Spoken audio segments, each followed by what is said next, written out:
वाक्सॉल गाड़ी तैयार की, जबकि बाद में पाकिस्तान के मशहूर जमाना बेडफोर्ड ट्रक इस प्लांट में पर तैयार किए गए। 1953 में एक्साइड बैटरीज ने पाकिस्तान का पहला बैटरी प्लांट लगाया।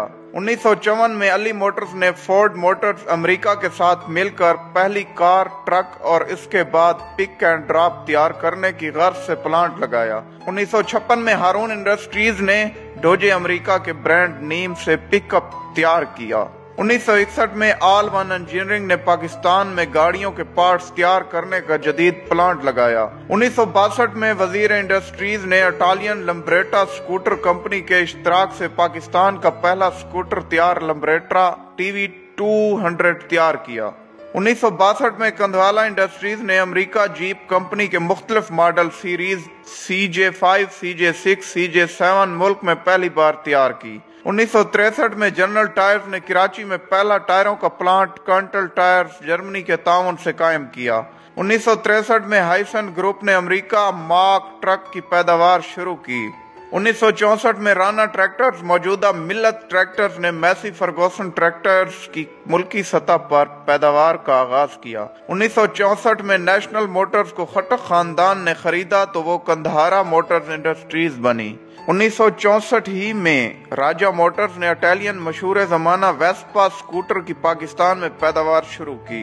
1964 इटलस ऑटोज ने पहला होंडा मोटरसाइकिल का प्लांट लगाया। 1965 में जाफर मोटर्स ने मुख्तलिफ ऑपरेशंस जैसे trailer bed, ambulance, fire brigade के लिए गाड़ियां तैयार करने का आगाज किया। 1965 में मानो मोटर्स ने टोयोटा गाड़ियों की मकामी सतह पर पैदावार की बुनियाद रखी। फिर आता है कहानी में वो मोड़ जहां से शुरू होने वाला इंटरवल आज तक खत्म होने का नाम नहीं लेता। 1972 में तमाम ऑटो सनतों को कौमिया कर पाकिस्तान ऑटोमोबाइल कारपोरेशन का नाम दिया गया।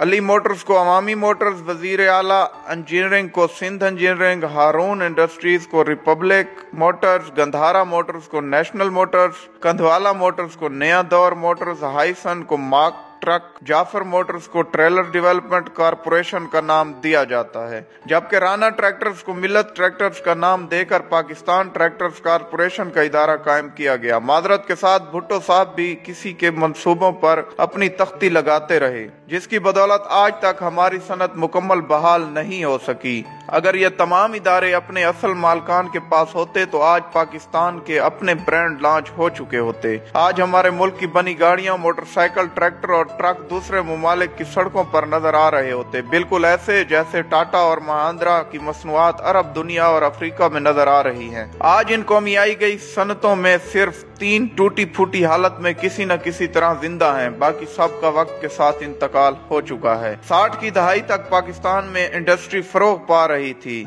यहाँ फैक्ट्रियां, मिलें और कारखाने लग रहे थे। बजाय इन कारोबारी खानदानों के मशहूर होने के, वो सियासी सरगर्मियों को जिंदा रखे हुए थे। हमारे यहाँ सरमायादार को हमेशा दुश्मन समझा गया। रही सही कसर भुट्टो के सोशलिज्म के ख्वाब ने पूरी कर दी। हमारे यहाँ नज़में पढ़ी जाने लगी छीनो मिल लुटेरों से। चुनाचा एक दिन भुट्टो साहब ने नेशनलाइजेशन के जरिए ये सब कुछ छीन लिया। लोग रात को सोए तो बड़े वसी कारोबार के मालिक थे, सुबह जागे तो सब कुछ उनसे छीना जा चुका था। भुट्टो ने 31 सनती यूनिट, 13 बैंक, 14 इंश्योरेंस कंपनियां, 10 शिपिंग कंपनियां और 2 पेट्रोलियम कंपनियों समेत बहुत कुछ नेशनलाइज किया। Steel mill corporation of Pakistan इनके जायज मालकान से छीन लिया गया। मजदूरों और वर्कर्स को खुश करने के लिए सोशलिज्म के नाम पर ये वारदात इस बेहुदा तरीके से की गई। शुरू में कहा गया हुकूमत इन संतों का सिर्फ इंतजाम संभाल रही है, जबकि मलकियत असल मालकान ही की रहेगी। फिर कहा गया इन संतों के मालिक भी हुकूमत होगी। पहले कहा गया किसी को कोई जरे तलाफी नहीं मिलेगा, फिर कहा गया दिया जाएगा।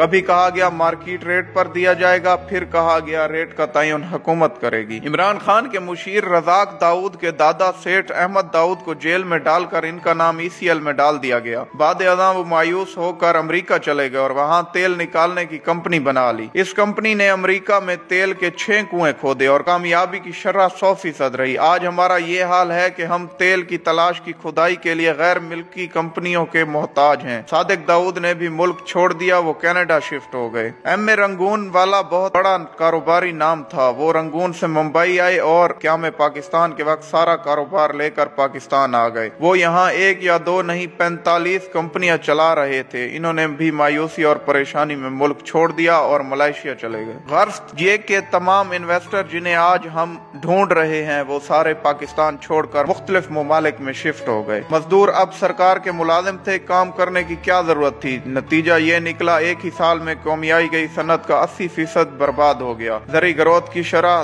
3 गुना कमी वाक़ई हुई, नौबत कर्जों तक आ गई। जितना कर्ज मशरकी और मगरबी यानी मुत्तहिदा पाकिस्तान ने अपनी पूरी तारीख में लिया था, इससे ज्यादा कर्ज भुट्टो हुकूमत ने चंद सालों में ले लिया। खित्ते में सबसे ज्यादा अफरात-ए-ज़र पाकिस्तान में था। अदायगियों के खसारे में 595% इजाफा हो गया। स्टेट बैंक हर साल एक रिपोर्ट पेश करता, भुट्टो ने 4 साल स्टेट बैंक को ये रिपोर्ट ही पेश न करने दी ताकि लोगों को इल्म ही ना हो कि कितनी तबाही हो चुकी है। हम भी क्या लोग हैं, अपनी इंडस्ट्री अपने हाथों से तबाह करके अब हम चीन की मिन्नतें कर रहे हैं कि यहाँ इंडस्ट्री लगाए। दुनिया 40 साल से कंप्यूटर इस्तेमाल कर रही है और हम आज तक एक माउस नहीं बना सके। दुनिया 30 साल से मोबाइल फोन इस्तेमाल कर रही है और हम आज तक एक चार्जर नहीं बना सके। पाकिस्तान का खाना खराब करने में जुल्फकार अली भुट्टो और पीपल पार्टी का पूरा हाथ है और भुट्टो के बाद जो करप्ट सियासतदान हमारे मुल्क पर हुकूमत करने लगे उनका भी बराबर का हाथ है। वस्सलाम।